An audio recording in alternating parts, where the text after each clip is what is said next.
Well, good morning. This morning we take up the topic of giving and generosity.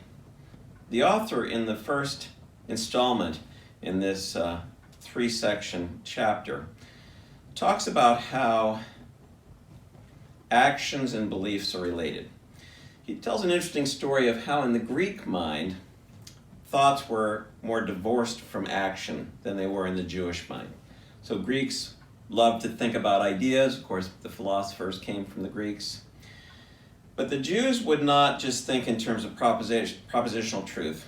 They would think in terms of a life lived well. So a Greek might say, let me prove something by talking it out. And a Jewish person might say, come and spend a week with me and we'll see how it goes. It was more experiential and tied to one's life. And of course, Jesus was a Jew. And so the author says that the connection between belief and action is, it's inseparable in Christianity.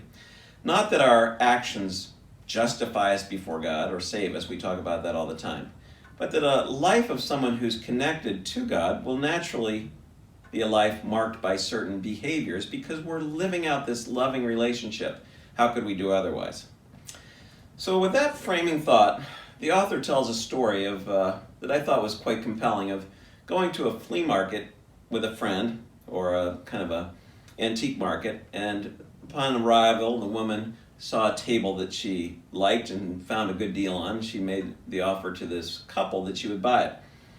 Then she went to the ATM with this gentleman who wrote the book and said, I think I've changed my mind on buying that table. And he watched her go back to tell the couple that she wasn't buying it, but he noticed that she was taking money out of her wallet. And she said she was going to go ahead and give them the money and then not go back and get the table. Because in talking to them, she said, I liked them. And she wanted to bless them, even if she didn't want the table.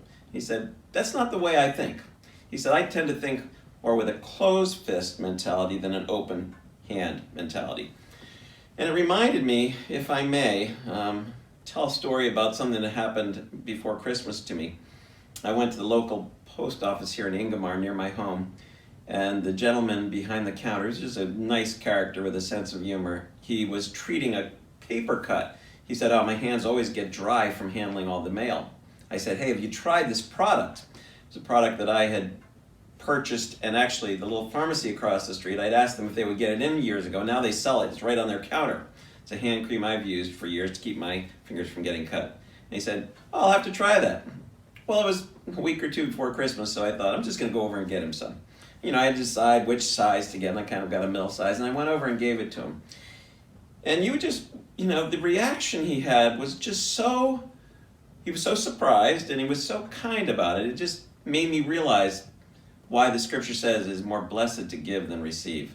So as this week we think about that, I wonder what story you would tell of a time that you found giving life-giving. Because that's what we're really after this week, to be people with open hands. Have a great day.